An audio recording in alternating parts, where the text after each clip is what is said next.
And I think, you know, we were filming in classrooms, we were filming in Dajae's home and with her friends, but I think it didn't really congeal for me until, you know, we had known Booney for probably, what, a year and a half or 2 years maybe.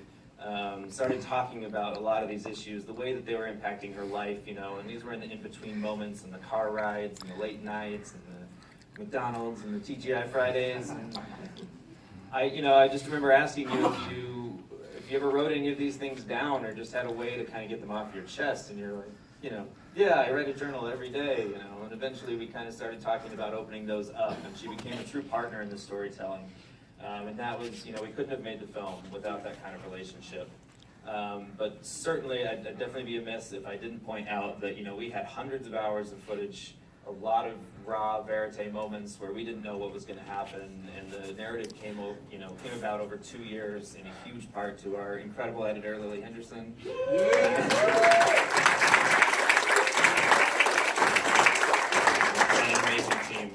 Everybody standing up here, and so many more, sitting out there among you that have really come together to help tell this story.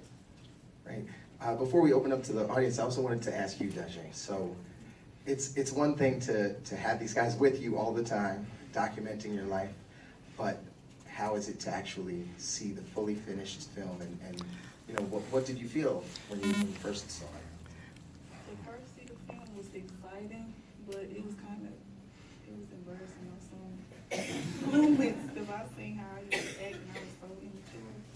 But I feel like I grew a lot since the film was like actually started and stuff like that. So I feel like I grew as a person, as a mother, as a team member.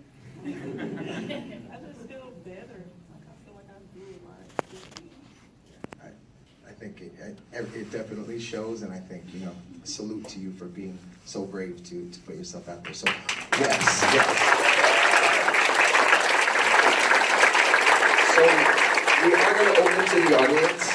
I'm just going to ask you to raise your hand as high as you can, and I will call on you and try and project as loudly as you can as well. Don't be shy. We have, yes, back row center. Just a question about the take. I thought this was a very unique take on Ferguson overall and the experiences of young black men. So this could go to Booney as your character in the movie, or the directors. What would you like for the viewers to take away from this film about the experiences of young black men in urban America?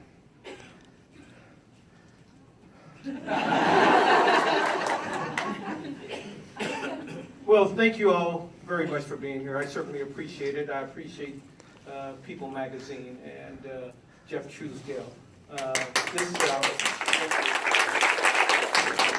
Jeff and I developed a relationship back in 2011 when he first wrote about the school.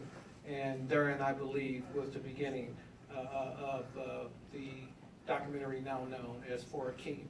I think that it is important that all children be given an opportunity to succeed. I believe that it is a humanitarian issue in our country when the school-to-prison pipeline tend to lean in toward black and brown children. And so I believe that Mike Brown, there are a lot of Mike Browns out here, but we have to give them an opportunity to have hope, to be able to dream, and to have success. So I think that the film represents a lot of issues, not only Booney's issue, but a broader issue all around this country with respect to how we treat children, generally, how we treat children. We owe a responsibility to all of our kids, irrespective of who they are, an opportunity to have some success. And I believe that this documentary will help. It will help children all over this country, high school children, and perhaps even teachers and other administrators. Give them a roadmap, if you will, if we just keep trying over and over and over again. See, I think that they don't necessarily need a second chance or a third chance. They need a different chance. And that's, I believe, what we're trying to do.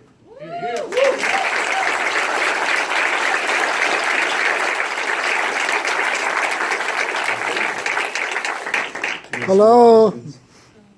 Yes, back there. I thank all of you for this film. I was particularly moved by the mother-daughter relationship, how intimate, and it really humanizes to those of us who don't live in a community like that, how important that family is despite all the obstacles that they have. But the scene that most moved me and that has stayed with me since I first saw the film was the scene with the counselor in the high school and talking about her situation. And I wondered how there's such an intimate moment when the counselor revealed herself to the student. I wondered if you could talk about how you got to that moment and how it was allowed, that intimacy that we see in the screen. You're referring to the scene where Dajae is talking to the school staff member about being pregnant? Yes. I mean, the openness that we received, I think first through Judge Edwards and in allowing us to be in the school and in the courts, and then, really tenfold in Dajae's life and her family and her friends, allowing us into their homes and sharing these moments with us is something that I couldn't be more grateful for, and something that, took a tremendous amount of time to build, and, kind of getting at that level of trust was something that we developed, and something, as the judge said, that Jeff had been developing for many years before, Jeremy or I ever showed up in St. Louis. I think in reality, there were conversations, and I let Booney talk to this too, but there were conversations with counselors like that happened very regularly. And I think that you had a long-standing relationship with Jolene. I think that we talked a lot internally. I think it became known that Dajae was dealing with this pregnancy. We knew that the conversation was going to happen, and we were just sort of, able to talk to them about being there and witnessing that. So I think it's really just through trust and generosity.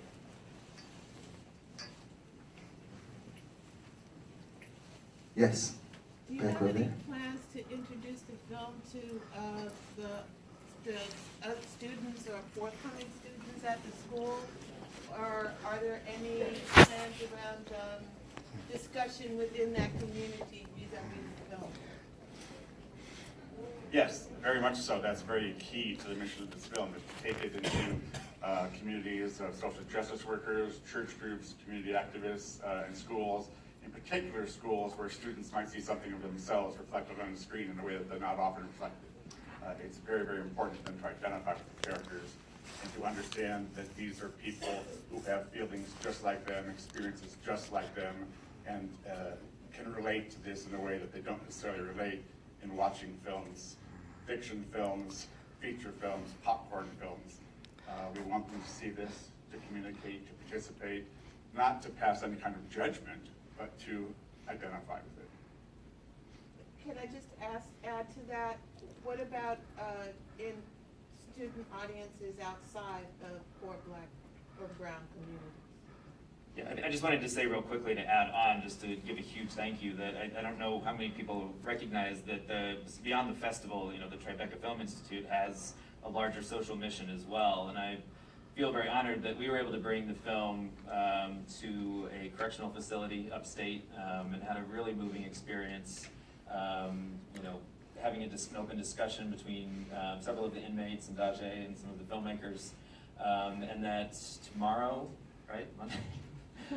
We're actually doing another screening through the Film Institute for high school kids in New York City. And as Jeff said, I mean, that's something that, we've really just finished the film. You're some of the first people in the world to have seen it, but it's certainly part of the larger mission that we want to be able to bring it back, specifically to school students. It's kind of part of our much larger sort of social outreach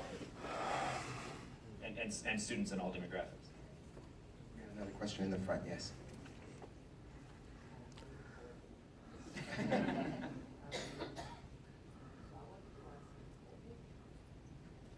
Sorry, thank you. I wanted to ask you, now that you have done the movie of your life, because this really is what we would call a docu-film, because it's really interesting the way it's been done.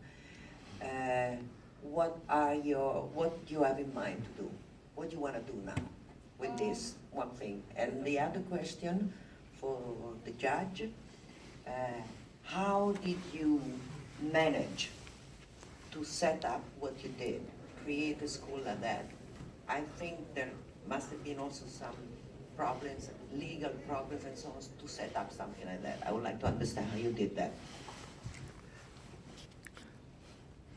Okay, in the fall, going to school to become an ultrasound technician.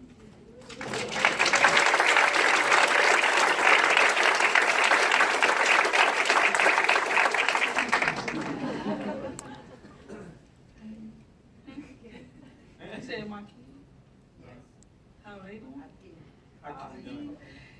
He a big ball of energy. And I have a daughter that's born now. Yeah, so they keep me up all night.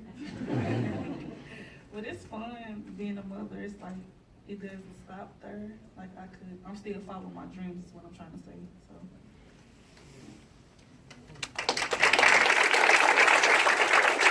Dr. is awfully shy, but she is doing a tremendous job. And she has been able to develop a very, very good source of friends.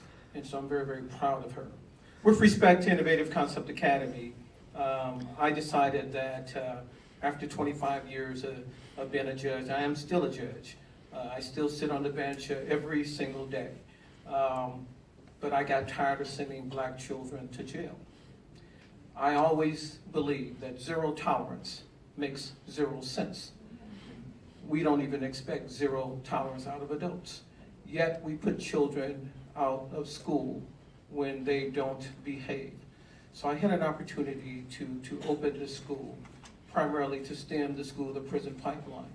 And what made it so wonderful in terms of being able to enter into the mainstream, much to perhaps some of your surprise, the Chief Justice of the United States Supreme Court, Justice John Roberts, absolutely loves this school, so much so that he recommended and gave me the Rehnquist Award, which is the highest award for judges in this country.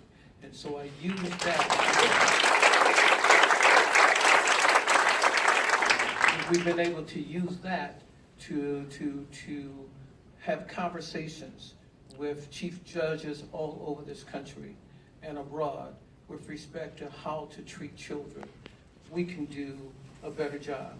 And so I'm very, very happy to share with you that it's not only in marginalized and minority communities, but we're trying to get to the mainstream and to use this story, to use this film, to teach judges, not only to teach children, but to teach judges. And if we're able to do that, I think that we'll have a better outcome for children generally.